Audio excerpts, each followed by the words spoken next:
ఎడగారు వరి ఉమ్మడి నెల్లూరు, చిత్తూరు జిల్లాల్లో మాత్రమే వేస్తారు ఈ పంటను.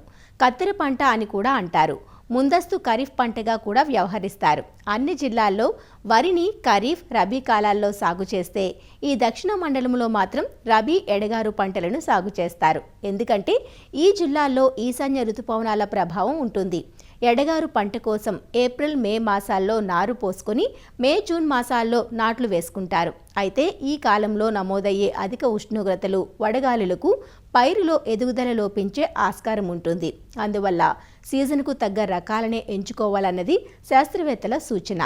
రకాల ఎంపికతో పాటు సాగులో యాజమాన్యపు మెలకువలు పాటించినట్లయితే అధిక దిగుబడులు పొందవచ్చునంటూ సూచనలు అందిస్తున్నారు ఆచార్య ఎన్జీ రంగా వ్యవసాయ విశ్వవిద్యాలయం నెల్లూరు పరిశోధనా స్థానం శాస్త్రవేత్త డాక్టర్ వినీత. నెల్లూరు జిల్లాలో ఎడగారు అనే సీజన్ అంటే ముందస్తు ఖరీఫ్, ముఖ్యంగా రాష్ట్రమంతా కూడా ఖరీఫ్ సీజన్ జూన్ మాసంలో మొదలైతే నెల్లూరు జిల్లాలో ఈ ముందస్తు ఖరీఫ్ అనేది ఏప్రిల్ 15 నుంచి మనకు మొదలవ్వడం జరుగుతుంది. ముఖ్యంగా ఏప్రిల్ 15 నుంచి మే 15 వరకు నార్లు పోసుకొని మే 15 నుంచి జూన్ 15 వరకు నాట్లు వేసుకుంటుంటారు రైతులు.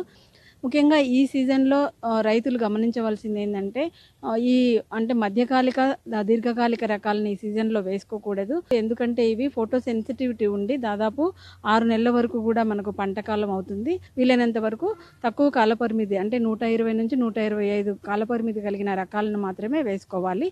ఆ రకాలను కానీ గమనించినట్లయితే ముఖ్యంగా మనకి నెల్లూరు మసూరి కానీ, నెల్లూరు ధాన్యరాశి కానీ, తర్వాత 1010 కానీ ఈ రకాలను మనము వేసుకోవడానికి వీలవుతుంది. అంతేకాకుండా మనకు కొత్త రకాలైనటువంటి శ్వేత అనే రకం ఎన్ఎల్ఆర్ 40,024, తర్వాత నెల్లూరు సుగంధ అనే రకం ఎన్ఎల్ఆర్ 40,054, తర్వాత జింక్ రిచ్ అంటాము, అంటే జింక్ అధికంగా ఉన్న రకం అన్నటువంటి ఎన్ఎల్ఆర్ 3238 రకము. ఈ రకాలని మనము ఈ సీజన్లో వేసుకోవడానికి అనుకూలంగా ఉంటాయి. అంతేకాకుండా ఈ సీజన్లో వేసుకునే రకాలన్నీ కూడా ఎక్కువగా పొడవు పెరగకుండా, పొట్టిగా ఉండి చౌడును తట్టుకునే రకాలు అయినట్లయితే మనకు అధిక దిగుబడి తీసుకునేదానికి అవకాశం ఉంటుంది.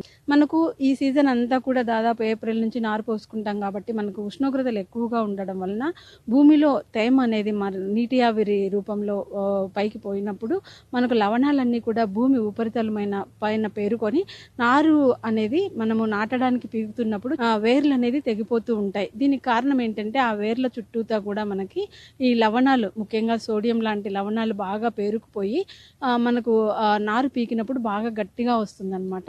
సో అందుకని మనం ముఖ్యంగా తీసుకోవాల్సిన జాగ్రత్తలు ఏంటంటే ఈ నారుమడి తయారీ అప్పుడే మనకి సేంద్రియ ఎరువులను ఎక్కువగా వేసుకోవాలి. ముఖ్యంగా నారు పీకడానికి ముందుగా అంటే ఒక 4-5 రోజుల ముందుగా మనము బాగా నీరు పెట్టి ఉప్పంతా కూడా ఆ నీటిలో కరిగిన తర్వాత వెంటనే నీటిని తీసివేయడం జరగాలి. ఆ రకంగా మనం 3-4 సార్లు కానీ బాగా నీళ్లు పెట్టి తీసేసినట్లయితే మనకు ఆ లవణాలన్నీ కూడా నీటిలో కరిగి బయటికి తీసివేయడం వలన మనకు ఆ వేరు తెగిపోవడం అనే సమస్య నుంచి మనము ఇది కావచ్చు.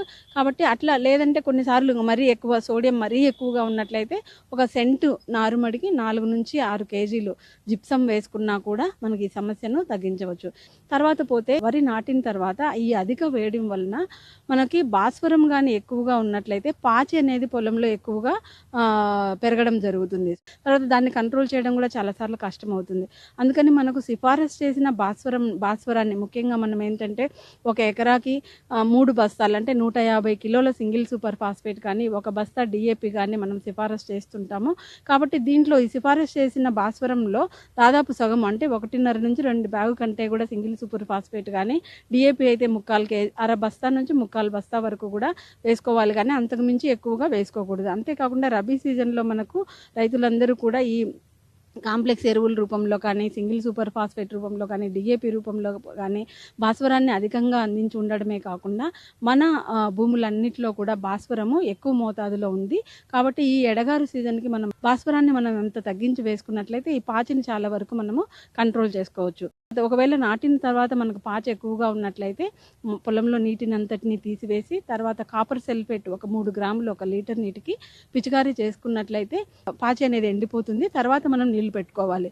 తర్వాత ముఖ్యంగా మనకి డైరెక్ట్ సీడెడ్ రైస్ అంటాం. అంటే నేరుగా అంటే నారుమడి వేసి తర్వాత నాటుకునే పద్ధతి కాకుండా నేరుగా విత్తనాన్ని మనం దమ్ము చేసిన పొలంలో అయినా సరే, లేదంటే సీడ్ డ్రిల్ అనే మనకు ప్రత్యేకమైన పరికరాలు ఉన్నాయి విత్తనం వేసుకునేదానికి. ఈ సీడ్ డ్రిల్ను వాడైనా సరే మనకు డైరెక్ట్ సోయింగ్ అంటే నాట్లు వేయకుండా కేవలం డైరెక్ట్గా పొలంలో విత్తుకునే పద్ధతి. ఈ సీడ్ డ్రిల్ ద్వారా వేసినప్పుడు ఏమవుతుందంటే మనము ఒక ఎకరానికి 15 నుంచి 20 కిలోల విత్తనం సరిపోతుంది. దీన్ని మనం సీడ్ డ్రిల్ ద్వారా వేసి తర్వాత నీళ్లు పెట్టి తర్వాత ప్రీ ఎమర్జెన్సీ హెర్బిసైడ్ అంటే కలుపు మొలవకుండా ముందుగానే మనము పెండిమెథలిన్ అనే కలుపు మందుని ఒక ఎకరాకి 1.5 లీటర్ చొప్పున మనం పిచికారీ చేసుకున్నట్లయితే మన కలుపు అనేది రాకుండా ఉంటుంది. తర్వాత పోస్ట్ ఎమర్జెన్సీ హెర్బిసైడ్స్ అయినటువంటి ముఖ్యంగా డ్రై డైరెక్ట్ సోన్ రైస్లో కానీ, వెట్ సీడెడ్ రైస్లో కానీ, తర్వాత మామూలు నాట్లు వేసే పద్ధతిలో కానీ ముఖ్యంగా కలుపు అనేది 2-3 ఆకుల దశలో ఉన్నప్పుడు మాత్రమే, అంటే కలుపు బాగా ముదిరిన తర్వాత కలుపు మందులు సరిగ్గా పనిచేయవు, వాటి పనితనం అనేది తగ్గుతుంది. కాబట్టి అన్ని రకాల కలుపు ఉన్నట్లయితే బిస్పైరిబాక్ సోడియం అనే కలుపు మందును కలుపు ఉధృతిని బట్టి 100 నుంచి 120 మిల్లీలు మనం పిచికారీ చేసుకున్నట్లయితే అన్ని రకాల కలుపు కూడా మనకి కంట్రోల్ అవుతుంది. ఇది వాడిన తర్వాత మళ్ళీ 15-20 రోజులకు ఇంకేమైనా మొండి జాతి గడ్డి జాతి కానీ ఉన్నట్లయితే ఈ ఫెనాక్సాప్రాప్ ఇథైల్ ప్లస్ సేఫ్నర్ అనే కలుపు మందు మనకు మార్కెట్లో ఉంది. దాన్ని ఎకరాకు 250 మిల్లీలు చొప్పున కానీ, ఆకుజాతి మరియు తుంగ ఎక్కువగా ఉన్నట్లయితే 2,4-D సోడియం సాల్ట్ కానీ 2,4-D అమైన్ సాల్ట్ కానీ వేసుకున్నట్లయితే మనకి ఈ వెడల్పాటి ఆకు అనేది కలుపు అనేది కంట్రోల్ అవుతుంది. ఎరువులు చూసుకున్నట్లయితే మనకి సిఫారసు చేసిన ఎరువులు ఎకరాకు ఒక 120 కిలోల యూరియాని, సింగిల్ సూపర్ ఫాస్ఫేట్ అయితే 1.5 నుంచి 2 బస్తాలు సరిపోతుంది. అదే పొటాష్ అయితే ఎకరాకి 40 కిలోలు, మొదట్లో ఒక 20 కిలోలు, చిరుపొట్ట దశలో ఒక 20 కిలోలు వేసుకోవాలి. యూరియాని చూసుకున్నట్లయితే 3 నుంచి 4 దఫాలుగా దమ్ములో ఒకసారి, నాటిన తర్వాత 10-12 రోజులకు ఒకసారి, అలాగా. ఇవన్నీ స్వల్పకాలిక రకాలు కాబట్టి నాటిన 40 రోజుల లోపల మనం వేయాల్సిన ఎరువులన్నిటినీ వేయాలి. ఈ రకంగా మనకు ముఖ్యంగా ప్రత్యేక శ్రద్ధ తీసుకోవడం వలన ఈ ఎడగారు సీజన్లో వరి అనేది మనకి అధిక దిగుబడి సాధించడానికి వీలవుతుంది.